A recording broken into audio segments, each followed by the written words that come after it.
The Art of Seduction by Robert Greene. Welcome to my channel. My name is Samuel and I want to make self-growth normal. If you want to make self-growth normal, because I don't want to do it alone, then make sure to smash that like button for the YouTube algorithm. It helps with ranking and SEO and all this other stuff, and I really appreciate it because so much work goes into making these videos. It's a lot of work. You'd be very surprised. A lot of work goes into making these videos. It really does. So this guy is like a god historian. He knows what people want. He knows what makes people tick, and I think he's the only author whose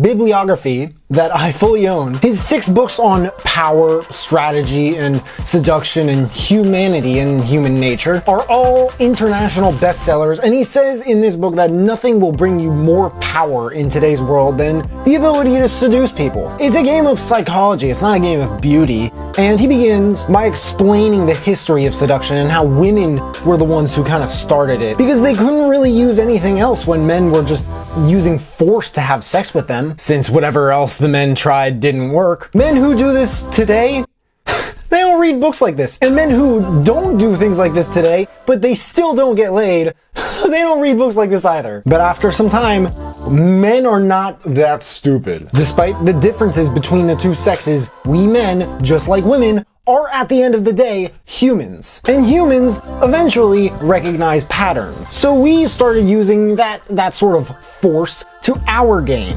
I'm not saying anyone is more powerful or anything like that. This is not some sort of political agenda I'm trying to push here. I mean, I'm not the one who came up with this information to start with. But seduction, as he proposes, is, and I found this interesting, an art of war for delicate times. And it has 2 elements that you need to analyze and kind of understand. The first element is you and what is seductive about you. And the second is your target and what you need to do to kind of get them to surrender. Now, a lot of people will say that this is a manipulation tactic and like it's evil or something like that.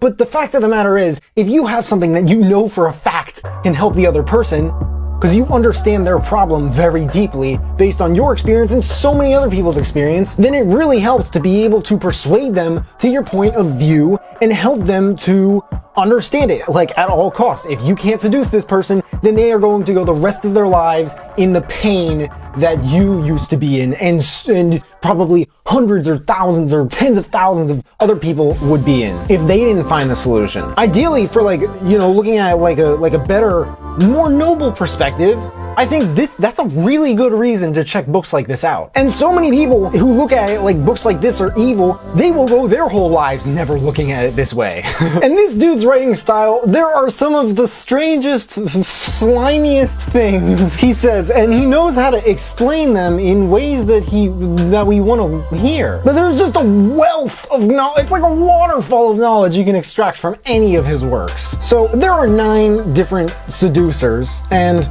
let's talk about them in this review now. By the way, watch till at least the end of this part and tell me in the comments which seducer you think you are. I'll tell you which one I think I am. Sirens have an abundance of sexual energy and they know how to smash the like button in case you haven't already, but they know how to use it. They usually work really, really well on very masculine guys. Not just masculine guys, like there are plenty of men, straight men, who are sirens. Something else that's great about Greene is his mastery of detail. You can tell he takes it seriously because he never, ever, ever talks about his personal life in any of his books. The details like movement and demeanor and voice. It's like, who else writes about shit like this? Odysseus, for example, would have his crew fill their own ears with wax. That's so uncomfortable to think about. So they never heard the seductive sound of the sirens. And he was like tied to the sail pole, or whatever it's called, of the boat, so that he couldn't physically allow himself to be seduced by them as well. I don't know why they didn't just shoot them or something. I guess they didn't have guns back then. I mean, they had arrows. Maybe the sirens just moved really fast. I don't know. Rakes, the next one, they have an insatiable adoration for the opposite sex, and their desire is just ridiculously infectious. The rake is so powerful. This is the time of year when the leaves come off the trees and your backyard is just covered with leaves. It's a great time to get yourself a rake because, it's just that time of the year. No, that's not the type of rake we're talking about. In fact, I don't even know how to spell the type of rake that we're talking about. But I guess the time of year is sort of in correlation with what a rake does. The rake will just kind of abandon you. They're like evil. Because of, Halloween, it's kind of similar. Any, like Picasso, for example, any woman who was seduced by him thought that she was the only one who he ever loved. Bill Clinton was a rake at some point. Ideal lovers, the next type, have an aesthetic sensibility that they like to apply to romance. This is like understanding the ideal of something people long for, like lurking underneath. So this person will destroy themselves for the constant attention of another person, transforming attraction into this aesthetic experience. This type of person is just super rare nowadays. Dandies, silly name, I guess. The next type, they like to play with image, creating a striking and androgynous allure. Dandies just like to wear weird things. They are as different and novel as it gets. Most people will be insecure. Most people are insecure, and they will be allured to what a dandy is doing. Dandies set the weird trends of the world today, as they have been doing for centuries and millennia. Attention just seems to come to them. Anyone you know who is just constantly wearing weird clothing and just consistently imitated by other people, that is a sign of their powers of seduction. Sounds kind of weird to think about, but it's true. At least for the most part, naturals, the next type, they are spontaneous and open. A lot of this one involves, as you were a child, but you hold on to that innocent outlook throughout your life anyway.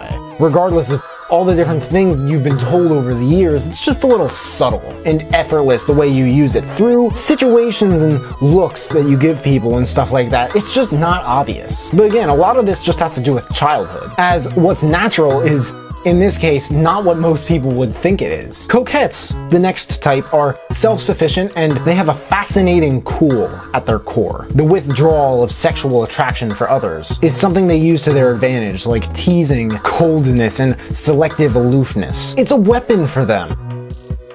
I think this is me. I think there's that moment, there could be a meme for the moment that it hits you when you're reading this book, what kind of seducer you are. But this was definitely Freud, for example. All of his students wanted his approval because they never knew who he favored most, and it drove them insane. It's extremely effective with groups. Charmers, the next type, they want to and they know how to please people. They are social creatures. What I find fascinating is that so many of the tools that the author advises us to use in this book are things that the general public would probably just deem to be horrible traits to have. But we all have them. It's an inevitable thing. But the way that charmers use their qualities, they make their pursuits genuinely feel like they are choices. I find myself sorting through my mind listening to this audiobook, sifting through all the different personalities I've studied throughout the last couple years, wondering who could be most classified as what. Charismatics, the next type, they have an unusual degree of confidence in themselves. This is, without a doubt, Donald Trump in a nutshell, and Hitler, definitely, as much as I hate to say that, because according to the author, it's also John Lennon, and Jesus Christ, and Moses. And there are plenty of other people, because I feel like one of those three things hasn't made as much of an impact on the universe as the other two. That's not to underestimate their impact, because it's still pretty big regardless. It's just a smoothness that they have with the crowd. When we believe in them, we can't even explain why. Stars, the last type, they are ethereal in nature, and they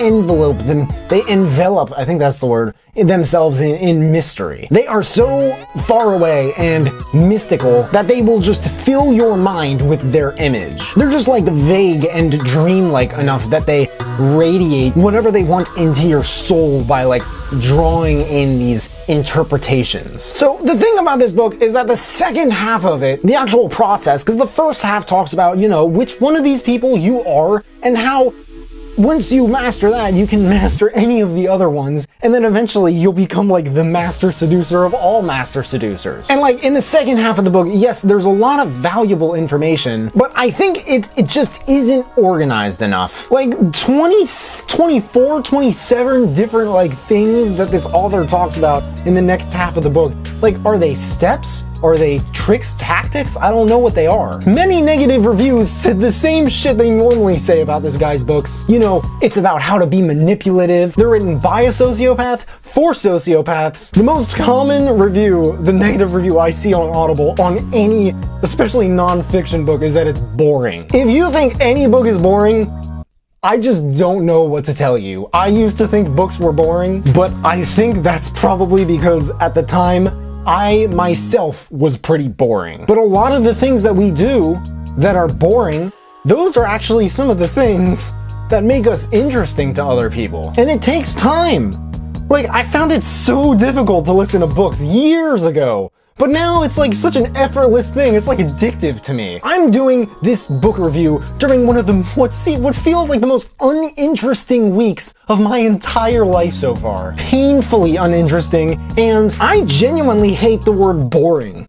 Boring. It's like nails on a chalkboard to my ears, but I'm pushing through it because I see the payoff. I feel like, you know, I'm pushing through to see something great. I'm working toward that. And I cannot hold back that enthusiasm because it is in the back of my mind when I'm filming these reviews. The most energetic ones, you could probably see that. Just remember why you are doing what you are doing and feel the consequences in your bones, in your soul of not following through with it. Feel it times 100, times 1,000 in your bones, in your heart, in your blood. And imagine that pain. Really do it. Get disturbed. Get disturbed. You should get disturbed, okay? And I'm not just saying this because I need to hear it. I'm saying it because I genuinely worry about the world. And if anyone wants to know what's worth worrying about, I recommend learning and learning and learning as much as they can. Education simply does not end in school. And what is a life without like super deep involved self-exploration? I don't know, but what I do know is that there is nothing seductive to me, at least, about what that entails on a deathbed. Quotes. The seducer sees the world as his or her bedroom. What is most seductive is often the most suppressed. We would rather align ourselves with angels than with the higher primates from which we are naturally ascended. If you are easily had, you can't be worth that much. We learn to love only through rejection. I recommend this book for anyone who feels like they have no self-control and they hate it. I also recommend this book for someone who wants to learn what causes others to kind of lose control of themselves. Maybe not for like selfish reasons, but just out of curiosity, I guess. I also recommend this book for anyone who has lots of energy and they don't know what to do with it, but they also know that they want to learn how to persuade people to do things for them and with them, but they're not that good at it. Direction 2. This may sound a little bit left field. If you like this book, I recommend checking out Models by Mark Manson. I think it's actually the first audiobook I ever listened to in 2016. Some people get books like The Art of Seduction because they want to learn how to pick up women, for example. This book is just a way more like advanced book than Models. I don't think it's a foundational book. I think it's kind of like a book that you want to build on top of other ones. Models is like, it's like the perfect self-starter. It tells you more about that topic than any other book and how to do it without exploiting the things that stereotypical pickup artists exploit, that give, you know, pickup artistry in general a bad name. It is a complete game changer, a complete life changer if you're still watching this and you don't want to get into pickup artistry, because I can see why a lot of people wouldn't want to. It's just a complete game changer even if you're not trying to get into pickup artistry, even if you're not trying to look up how to pick up women, even if you are a woman, even if you are gay or in a relationship or all four. Chances are there is something about your interactions with other people that it's not what you want. And if you're not being vulnerable and honest with them, it might have something to say with how vulnerable and honest you are not being with yourself. And that is something that Greene does kind of address at a few points in The Art of Seduction as being very important. And it's only gonna hurt you if you don't change it. That's kind of what both of these guys are really saying, but in Models, Mark Manson stresses the shit out of that. The Art of Seduction by Robert Greene. There's a link in the description if you guys want to check it out and read the reviews. That and any other book that I mentioned in this video. If there are any other books that you guys want me to check out and review, please let me know in the comments below. Also, let me know if you checked out this book and you liked it. But hey, make sure to smash that like button, subscribe if you haven't already, because I don't know why people watch this far into my videos and they don't subscribe. But if you have subscribed and you want to turn it up just a notch and turn on the notification bell to receive a notification every time I drop a new video, that would mean the world to me. Thank you guys so much for watching. I really appreciate it. You can find me everywhere, and I will see you then.